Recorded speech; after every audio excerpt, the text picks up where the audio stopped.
para Milei.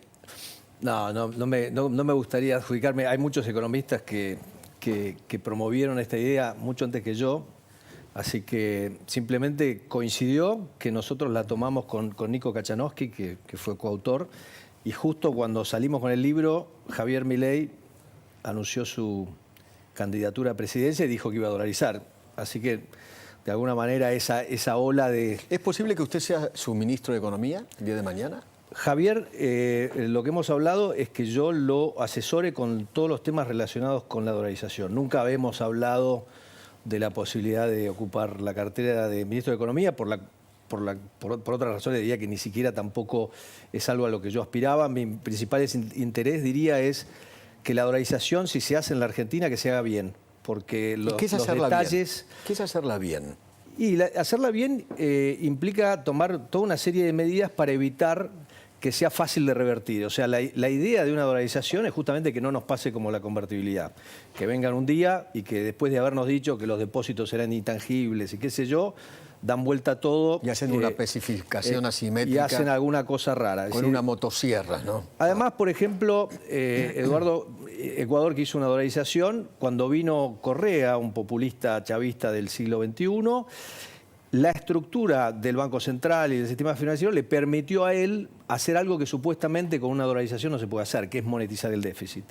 Entonces, hay muchos detalles. Se puede hacer bien, se puede hacer más o menos y se puede hacer mal. Y yo creo, que estoy convencido que la dolarización es la alternativa que más chances de éxito nos ofrece para salir de este pantano en el cual estamos.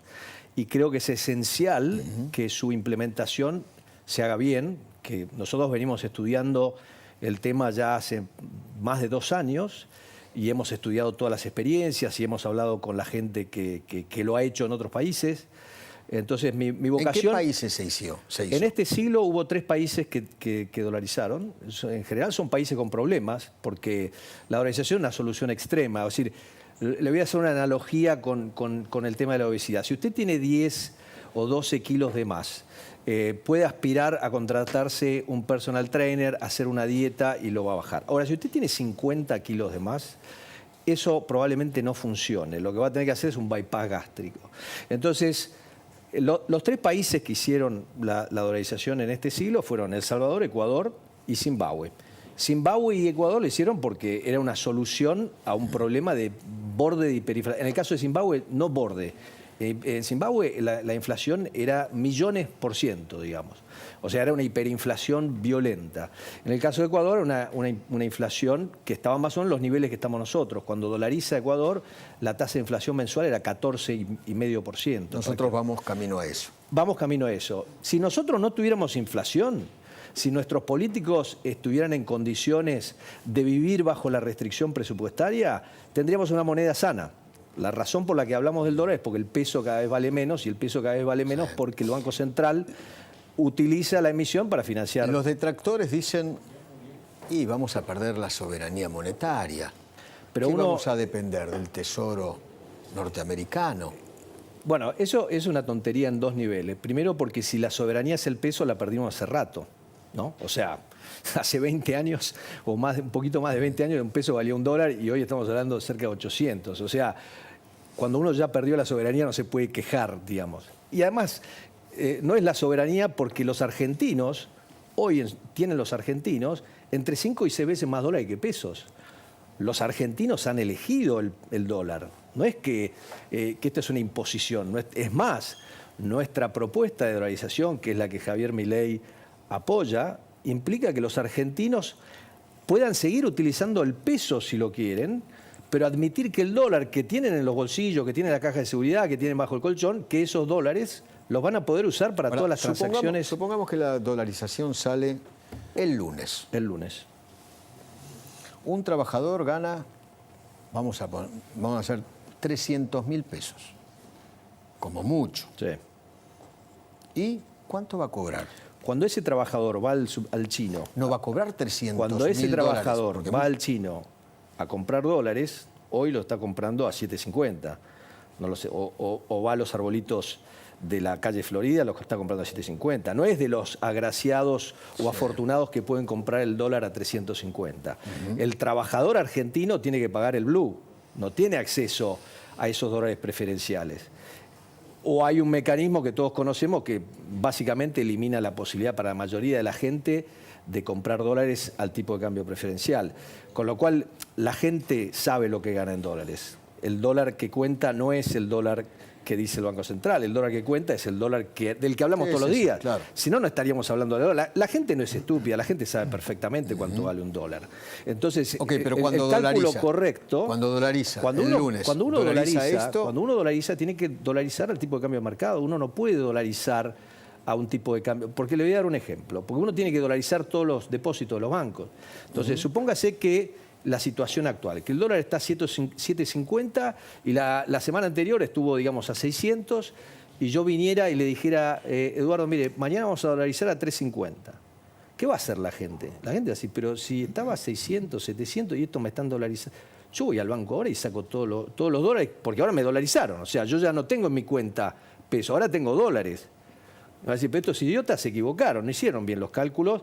Van a ir a los bancos, van a sacar sus dólares, van a decir, cuando explote voy a tener más. ¿Y están los dólares? Sí, por supuesto que están. Por supuesto que están. Pero además de estar, en el esquema de dolarización que nosotros proponemos, que es totalmente gradual, y que hay una confusión entre muchos economistas que no se han tomado el trabajo de estudiar el tema. Que no es al otro día que asume. Que uno no tiene que dolarizar de un día para el otro. Eso no es cómo funciona.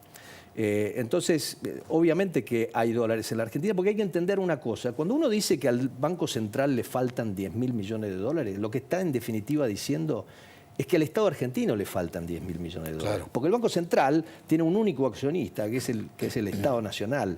Cuando nosotros hablamos del Banco Central, estamos hablando del Estado. Y al mismo tiempo, cuando hablamos de las deudas del Banco Central, lo correcto es incluirlas dentro de las deudas del Estado. Porque si el Banco Central tiene deudas con los bancos y los bancos a su vez tienen una deuda con sus depositantes, no pagarle a los bancos es no pagarle a los depositantes.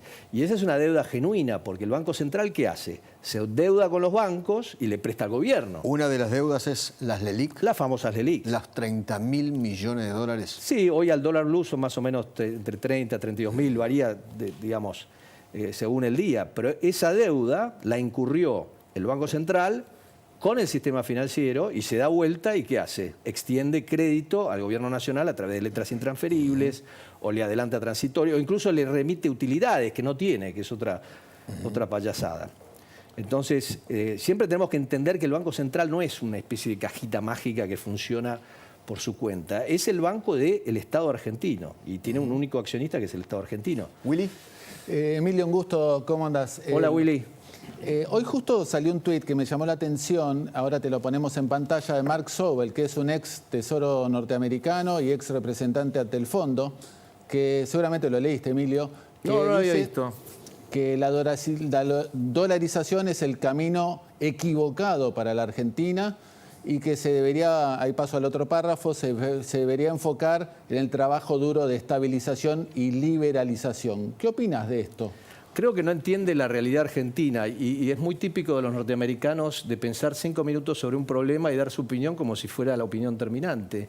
La realidad de la dolarización es que la dolarización cumple no solo un papel macroeconómico en términos de asegurarte la estabilidad, que lo tenés que hacer, tenés que tener la estabilidad de precios, pero tiene un componente político muy importante. ¿Qué es lo que más le importa a la mayoría del electorado hoy? Que le elimines la inflación. La gente, lo que no entiende Mark Sobel es que la gente no te vota para que vos hagas reformas estructurales. La gente te vota si vos bajás la inflación. Lo votaron a Alfonsín en las elecciones de octubre del 85 porque bajó la inflación. Lo votaron a Menem porque bajó la inflación con el plan de convertibilidad. Entonces lo que hay que entender es que para hacer todas las cosas que dice este señor, que está muy bien que las diga, vos necesitas poder político y el poder político te lo da los votos. Y los votos te lo va a dar si vos bajás la inflación. Entonces, hay un tema te diría, de secuencia y de velocidad de los cambios. Lo que plantea Sobel no tiene sentido, porque si vos no reducís la inflación, no vas a poder hacer ninguna reforma. Lo primero que tiene que hacer Javier Milei, si es que es elegido presidente, es bajar la inflación. Cualquiera. Hasta que no baje la inflación, Cualquiera. no puede dolarizar. No, al revés. La dolarización es para justamente bajar la inflación. Es al revés. pero La usted me dijo dolarización, lo que se necesita es eliminar la inflación. Yo le digo, si cualquiera O sea, que entre... usted dice que dolariza y mágicamente No hay desaparece magia. No la es inflación. magia. Cuando uno adopta la moneda del dólar, no es una cuestión de magia. La tasa de inflación converge rápidamente a la tasa de Estados Unidos. O sea, la dolarización es lo que permite, es más, yo le diría que si nosotros tenemos 16 meses para estabilizar, porque el que entra en diciembre del 2023, si para el 1 de mayo del 2025 no redujo la inflación, es muy probable que pierda las elecciones de octubre del 2025. Claro. Y si pierde las elecciones de octubre de 2025, todos los planes maravillosos que nos anunció que se iban a hacer, no se van a poder completar. Porque uno puede bajar la inflación relativamente rápido, en un plazo de 12 a 18 meses.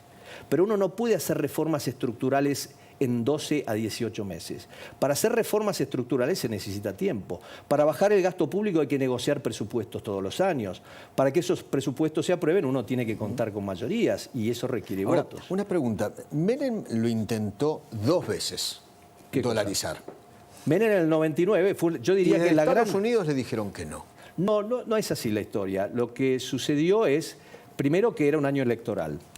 Y en ese momento, tanto el equipo económico de la Rúa como el equipo económico de Duhalde consideraban que la dolarización, primero la asociaban a Menem, que era un personaje del cual querían olvidarse y querían sacarlo de la escena política.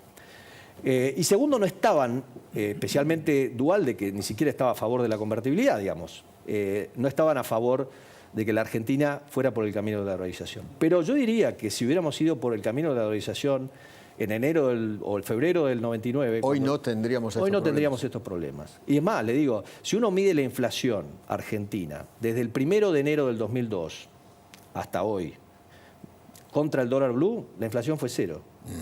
¿Ok? Entonces, no es que la inflación hubiera sido 0 si hubiéramos dolarizado, pero lo que estoy remarcando es algo muy claro. O sea, si se dolariza el lunes, usted me dice que los trabajadores que ganan 300.000 van a ir a buscar $400 al banco. Hagamos el cálculo, digamos, al dólar blue. Y todos Lo que le meses quiero van a cobrar enfatizar, Eduardo, es lo $400. siguiente. Primero tenemos que entender que el lunes no podríamos dolarizar, ¿ok? Porque hoy tenemos un cepo, tenemos un... Entonces, el primer paso antes de dolarizar es normalizar el mercado cambiario. Hay que liberar. O sea, lo mismo que hizo Macri cuando entró en diciembre del 2015. Este cepo es la muerte. Este cepo está destruyendo la economía argentina, está destruyendo el Banco Central, está destruyendo el Banco cepo Central. Tampoco se puede sacar de un día para el otro. Sí, se si puede no, sacar de un día para el otro. ¿No nos vamos a una hiper?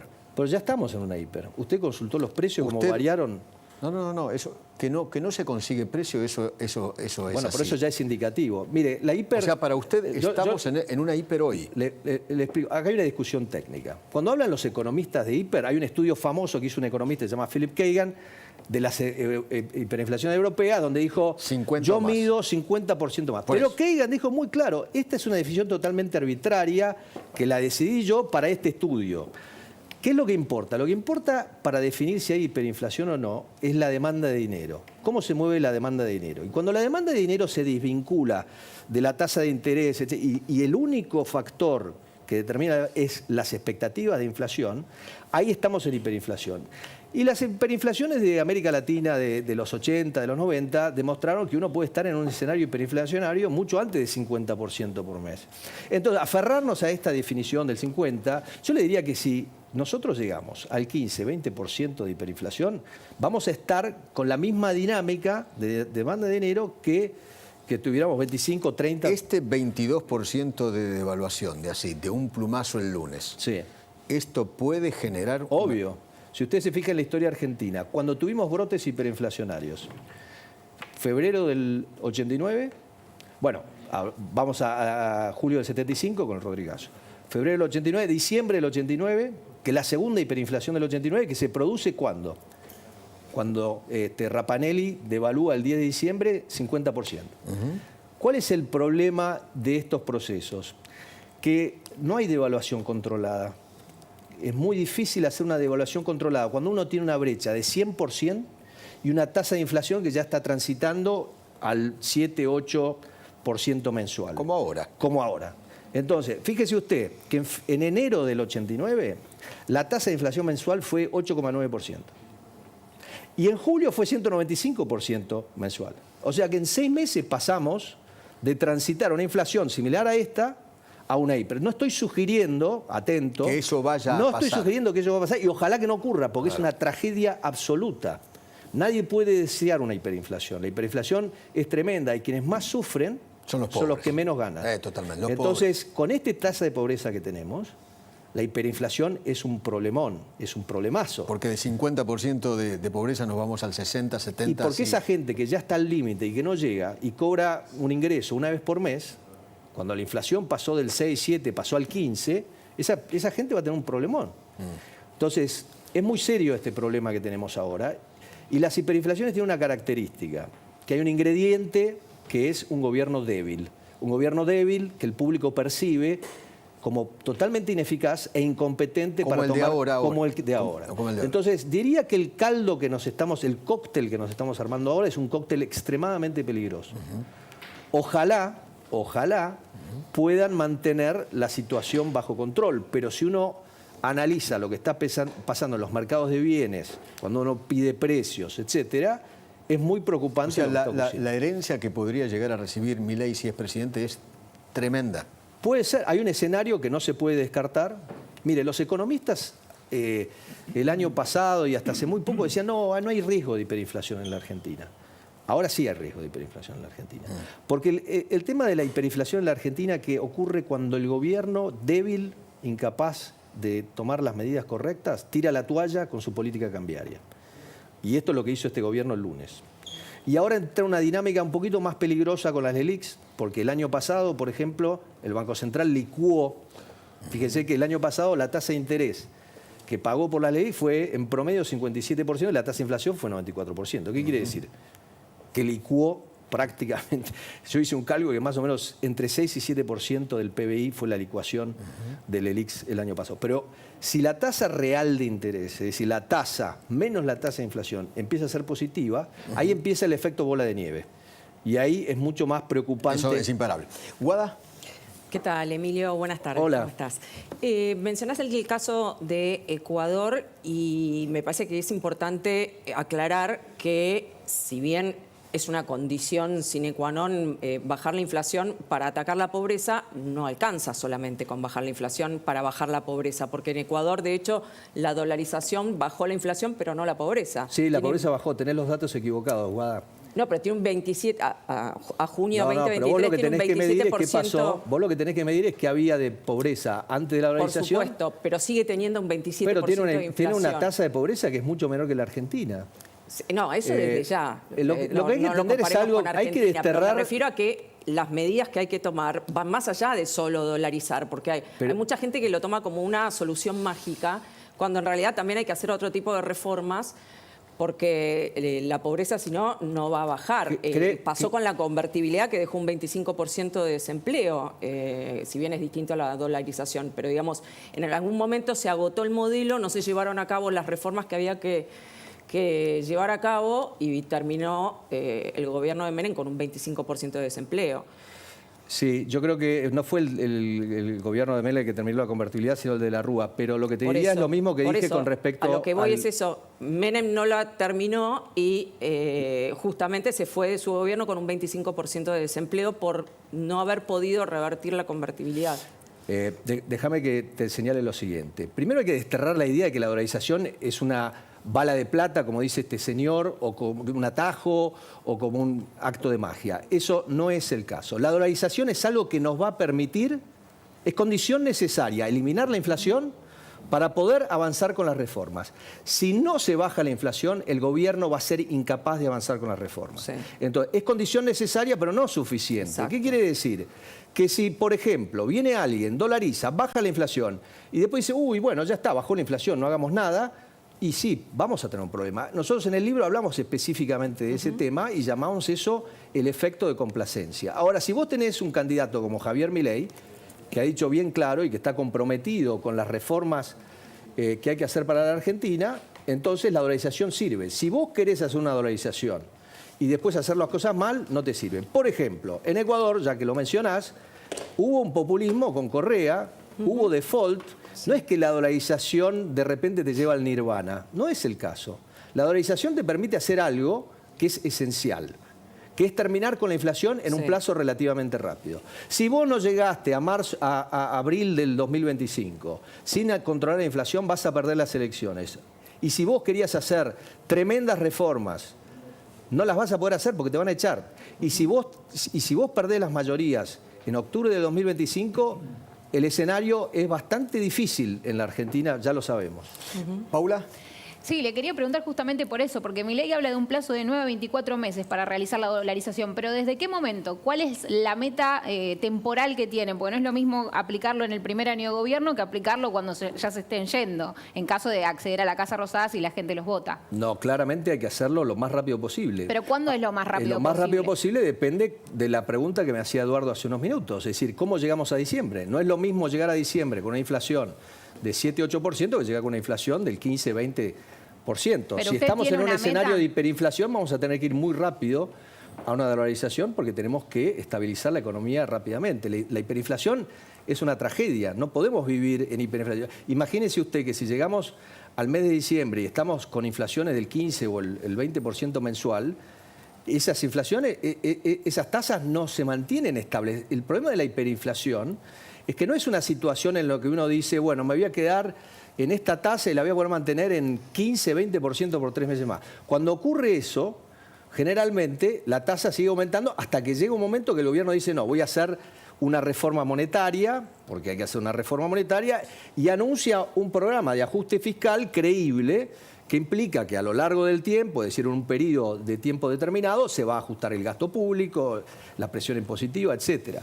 Pero hay cuestiones de velocidades. Las reformas toman tiempo. La reforma monetaria tiene efecto instantáneo y esa es la diferencia, que uno puede bajar la inflación, eso le puede permitir a un gobierno después hacer las reformas, si es que está determinado a hacer las reformas. De vuelta, insisto, no tiene sentido y no tendría sentido encarar una dolarización en la Argentina sin un plan de reformas estructurales.